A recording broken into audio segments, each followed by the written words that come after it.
Donc l'entreprise contributive, j'allais dire, c'est pas un concept, un énième concept, hein, c'est un vrai objectif pour les entreprises qui nous suivent. Bon, il n'y a pas de plan B. Hein.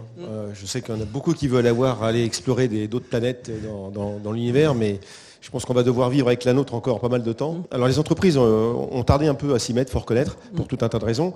Mais comme elles ont un peu plus conscience de leur vulnérabilité que les États, elles commencent réellement à s'en occuper maintenant parce que non seulement les clients commencent à leur demander, donc les clients c'est nous, mais aussi les investisseurs. Ce qui est important, et nous au C3D, on va lancer une initiative pour non pas récompenser les entreprises qui s'engagent le plus, ça c'était il y a 10 ans, mais c'est les entreprises qui produisent aujourd'hui le plus d'impact. Lorsqu'on prend le temps de comprendre les mécanismes qui sont en jeu et surtout les ordres de grandeur.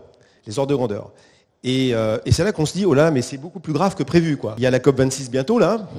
Ils vont nous dire des choses pas agréables du tout.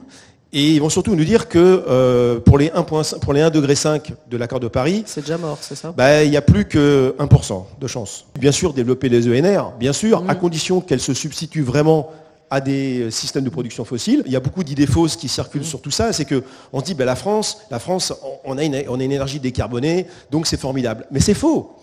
Aujourd'hui, 70% de la consommation d'énergie en France, elle est carbonée. Aucune entreprise ne sera neutre en carbone, mais on peut contribuer à la neutralité carbone. Il n'y a qu'une seule neutralité carbone, c'est la neutralité carbone de la planète. Et donc là, ce serait bien, effectivement, qu'on commence à faire du carbone négatif, qu'on aille rechercher cet excès de cholestérol qu'il y a dans l'atmosphère pour faire baisser les ppm de CO2. Aujourd'hui, on est à 417, et au début de l'ère industrielle, on était à 280. Donc il faut qu'on revienne à 280 si on veut retrouver le climat qu'on avait au début de l'ère industrielle. Sauf que, mauvaise nouvelle, il va falloir 10 000 ans pour le faire.